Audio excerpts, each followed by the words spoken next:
네, 9월 2일 월요일 기도를 돕는 그 사랑 매일 묵상. 매주 월요일 팀켈러의 기도를 살펴보고 있습니다. 기도의 깊이를 더하다에서 하나님의 얼굴을 구하다. 하나님의 얼굴을 구하다는 것은 하나님을 직접 경험하는 것을 얘기합니다. 그래서 오늘은 당신도 그리스도의 영광을 맛볼 수 있다라는 제목이고요. 시편 27편 8절에 보면 너희는 내 얼굴을 찾으라 하실 때에 내가 마음으로 주께 말하되 여호와여 내가 주의 얼굴을 찾으리이다 하였나이다 할 때 주의 얼굴을 찾으라 이렇게 이제 표현하죠. 근데 하나님은 얼굴이 없죠. 하나님은 영이시니 그 얼굴을 가지고 이 땅에 있고 예수님은 얼굴을 가지고 성육신 하셨지만 하나님의 얼굴이 이 땅에 있지는 않습니다. 이걸 신인 동형론이라 그러죠. 신을 인간으로 동형, 똑같은 형태로 표현했던 문학적인 방식이죠. 그러니까 하나님의 얼굴을 보여준다. 하나님의 손이 나타났다. 이런 식의 표현을 통해서 하나님의 능력, 그 다음에 하나님의 임재 이런 것들을 이제 상징하는 비유일 뿐입니다. 정말 얼굴이 계신 게 아니라. 그러니까 하나님은 어디에나 계신다. 어디에나 계시죠. 무소부재하신 분이시 하나님.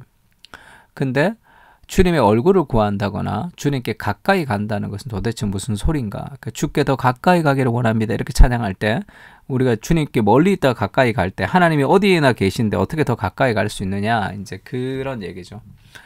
대화를 할 때 우리는 상대방의 얼굴을 보고 대화하죠.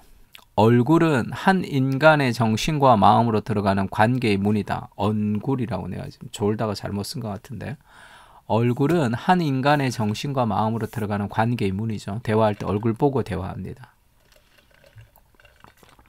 하나님의 얼굴을 구한다는 것은 우주의 어느 지점을 찾는다는 게 아니죠. 어떤 위치를 찾는 게 아니라 성령님의 도우심으로 말미암아서 하나님의 실제와 임재를 감지할 수 있는 마음을 갖는 것을 하나님의 얼굴을 구한다 이렇게 얘기합니다.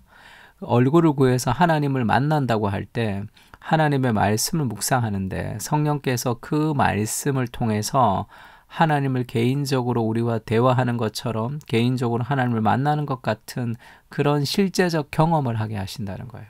그게 하나님의 얼굴을 구하는 것이다 이렇게 얘기합니다. 하나님의 얼굴을 구한다는 말은 생각과 사랑을 나누면서 주님과 연합하고 진실하게 교통한다는 뜻이다. 그러니까 이게 조금 더 구체적으로 얘기하면 우리가 이제 하나님의 얼굴을 구한다 할 때 시편을 가지고 묵상을 하면서 예수님을 생각하고 하나님을 생각할 때 그 말씀에 묵상을 하는 그 말씀의 능력이 내 마음 깊숙한 곳에 깊은 감동으로 다가와서 감격하고 그렇게 은혜를 누리고 하는 낯선 경험. 그러니까 일반적인 누군가를 만났을 때가 아닌 하나님을 만났을 때만 알 수 있는 그런 깊은 낯선 경험을 통해서 마음의 어떤 위로와 평안과 기쁨과 그렇게 환경은 그대로인데 마음이 완전히 바뀌는 것을 경험하는 거죠.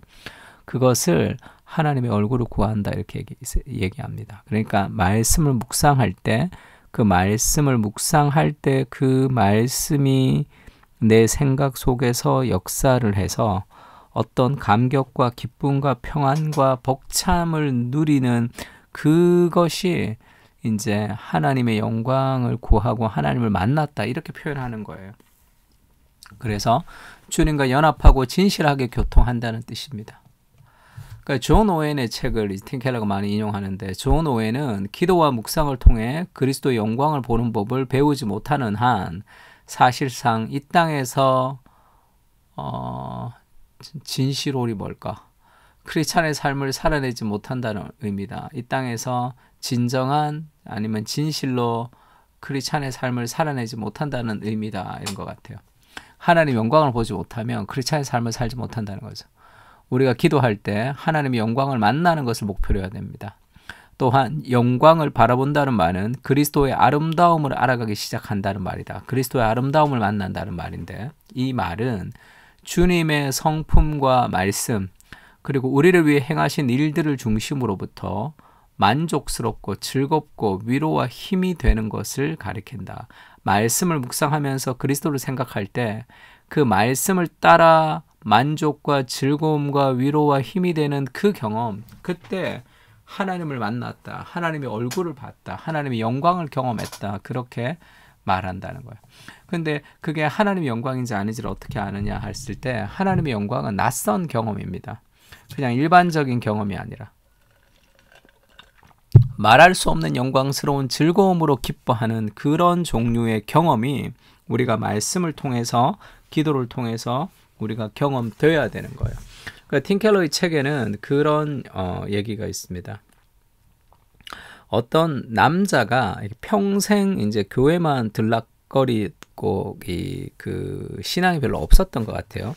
그래서 평생 교회를 들락거렸음에도 불구하고 두렵고 초조한 마음을 떨쳐버릴 수가 없었던 남성과 이야기를 나눈 적이 있다.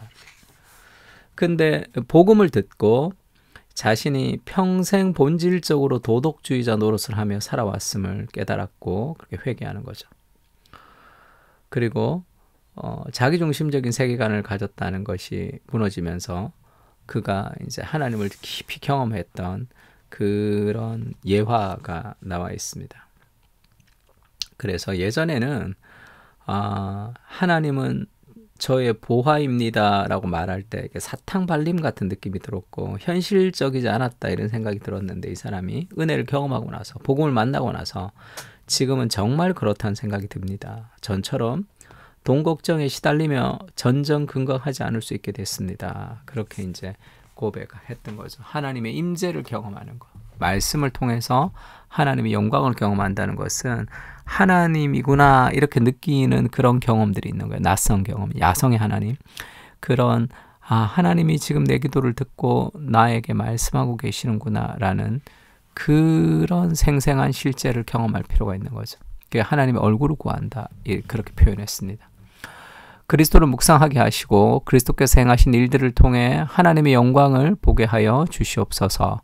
주님의 말씀을 묵상할 때 우리 안에 평안과 기쁨이 넘치게 하시고 날마다 그리스도를 묵상하며 생각하게 하시고 복잡한 삶의 환경 속에서도 믿음을 붙들고 살아가게 하여 주시옵소서.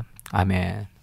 하나님의 말씀을 묵상하며 기도하면서 하나님의 영광을 보고 싶습니다. 하나님의 얼굴을 경험하고 싶습니다. 이렇게 한번 기도해 보십시오. 말씀을 통해서 일하시는 하나님이 내 마음 깊은 곳의 감동으로 그런 은혜를 부어주실 겁니다. 다 같이 기도하겠습니다.